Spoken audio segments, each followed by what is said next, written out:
Los Ratas.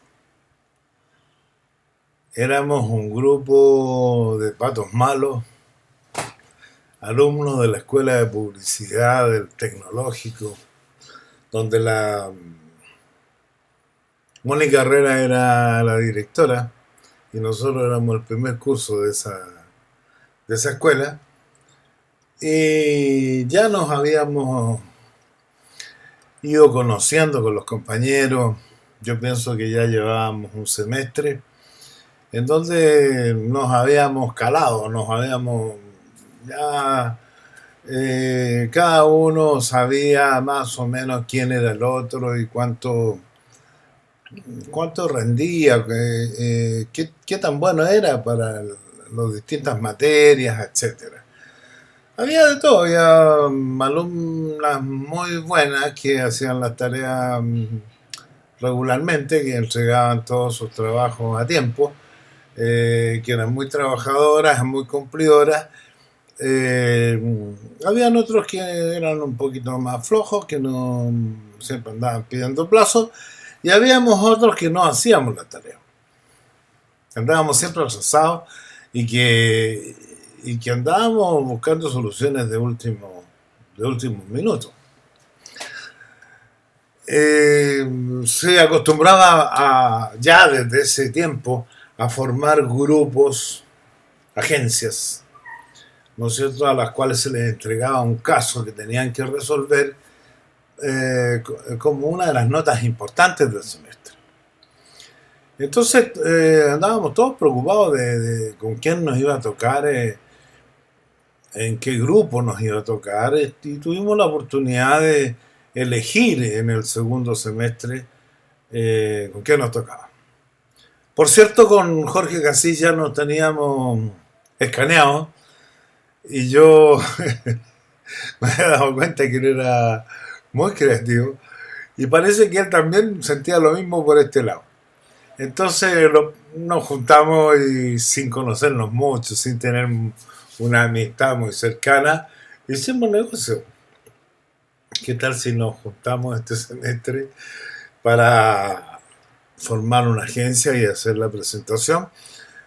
Porque el semestre pasado a ambos nos fue sumamente mal con los grupos que estuvimos. Entonces, ¿por qué no nos juntamos? Y formamos un grupo que le denominamos los ratas, porque éramos bien ratas para actuar y para crear pánico entre nuestros compañeros y compañeras de curso. Acostumbrábamos a llegar con objetos raros a la escuela, objetos extraños, cosas que no tenían nada que ver, unos alambres,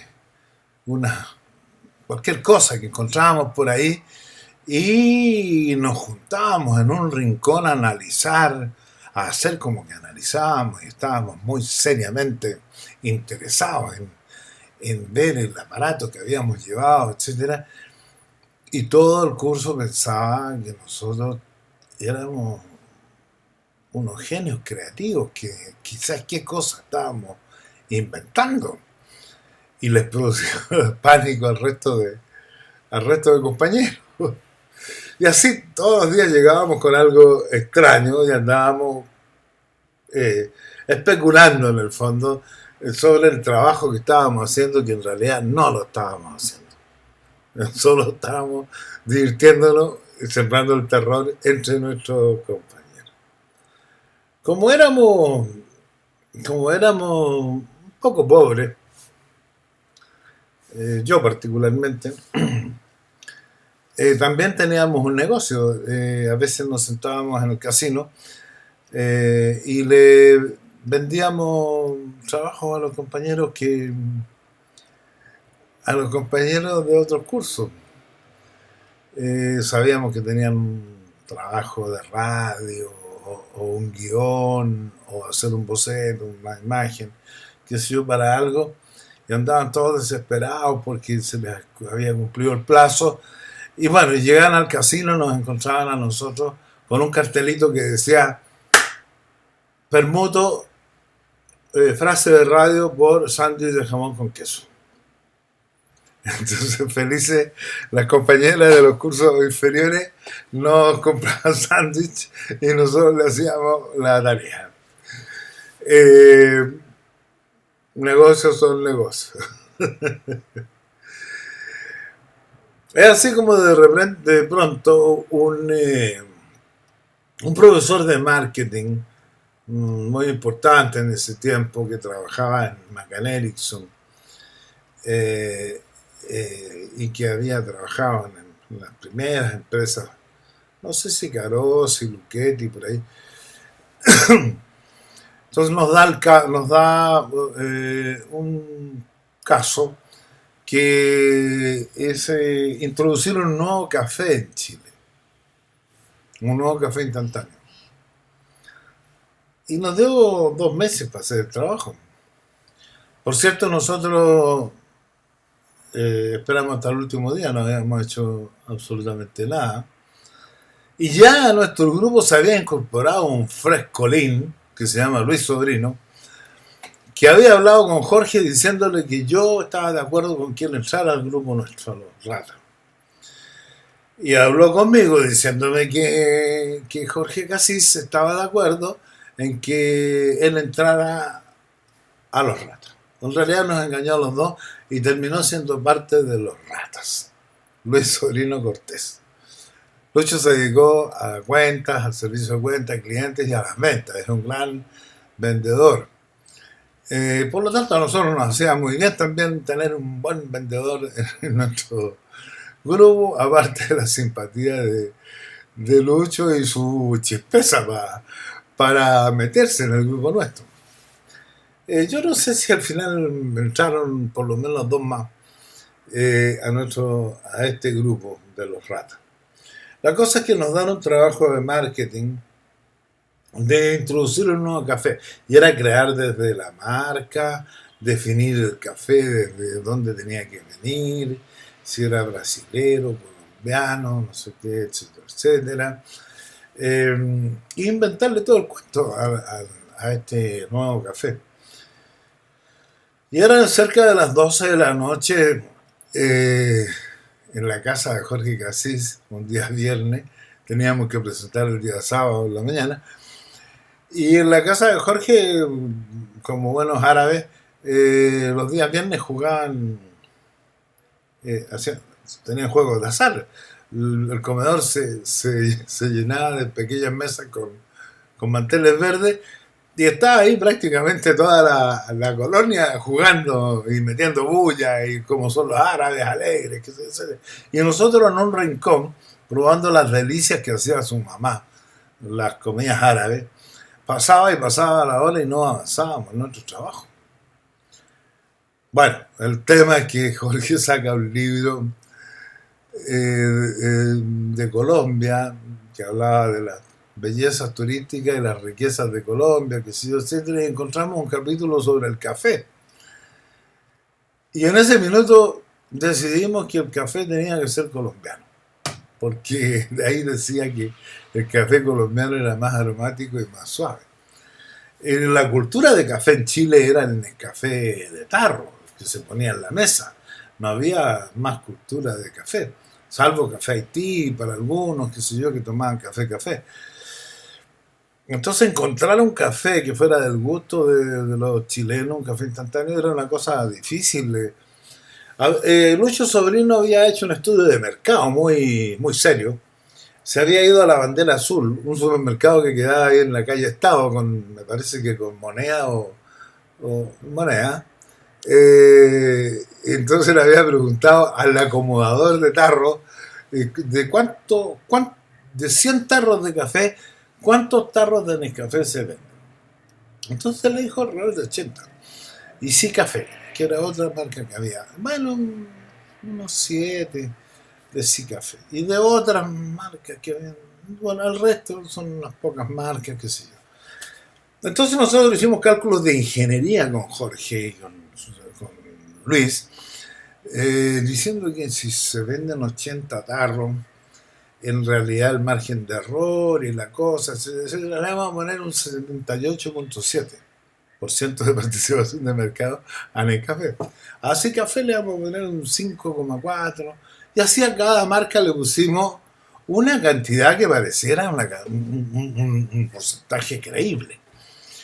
Bueno, y sobre esa base elaboramos nuestra estrategia sobre ese estudio de mercado bien profundo, elaboramos nuestra estrategia para lanzar este café.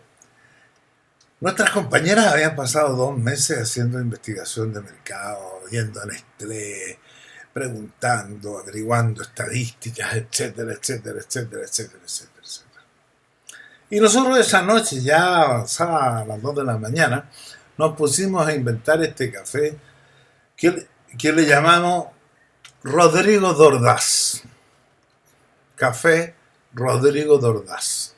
Inventamos el cuento de un señor Rodrigo d'Ordaz, que era un español que había llegado a Colombia y que había descubierto esta elixir, esta maravilla de este café, ¿no?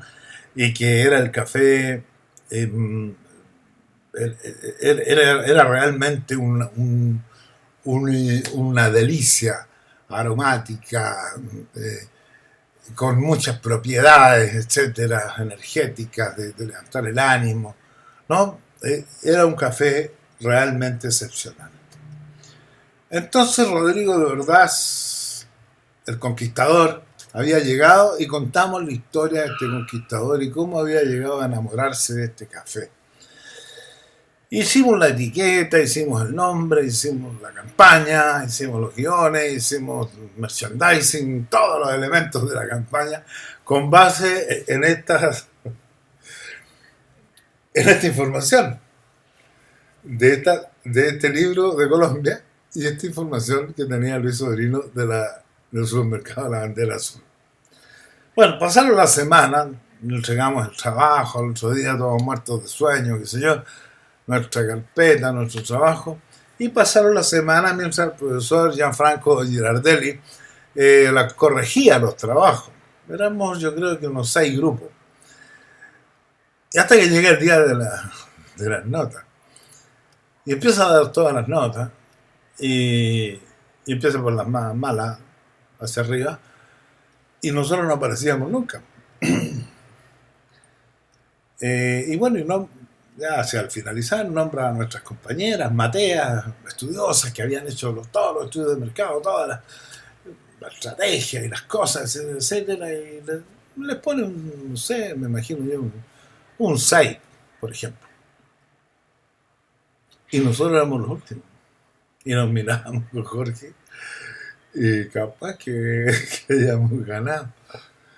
Y dice, bueno, yo quiero dar aquí una nota muy especial a este grupo que falta, el grupo formado por Jorge Gassi, Luis Sobrino, Joel Muñoz, etcétera, etcétera, porque realmente han hecho un trabajo excepcional.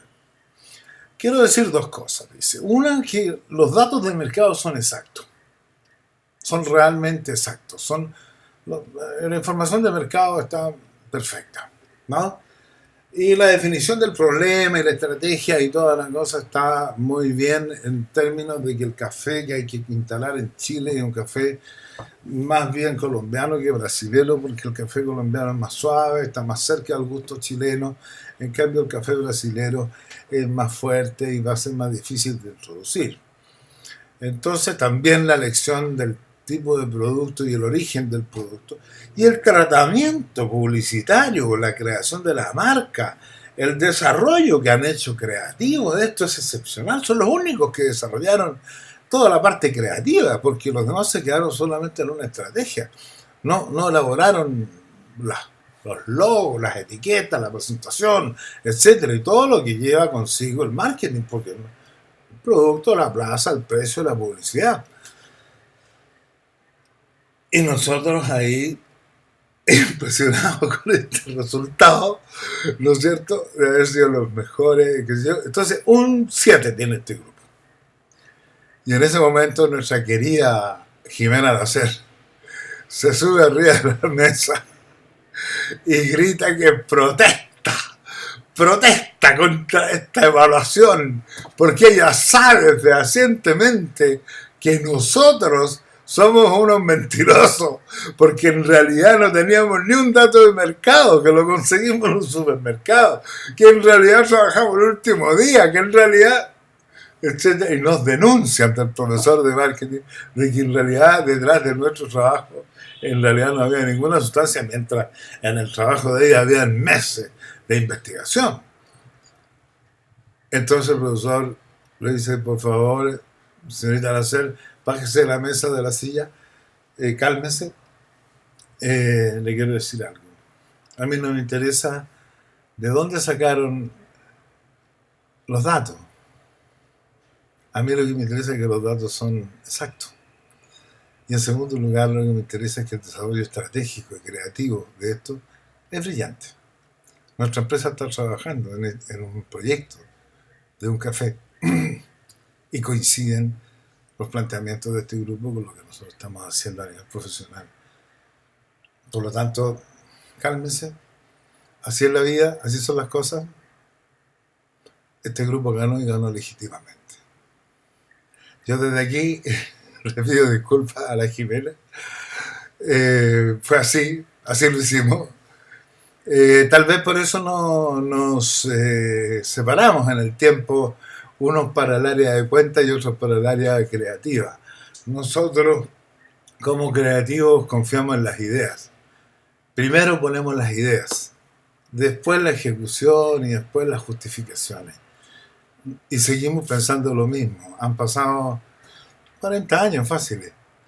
Y sabes que yo lo haría de la misma manera.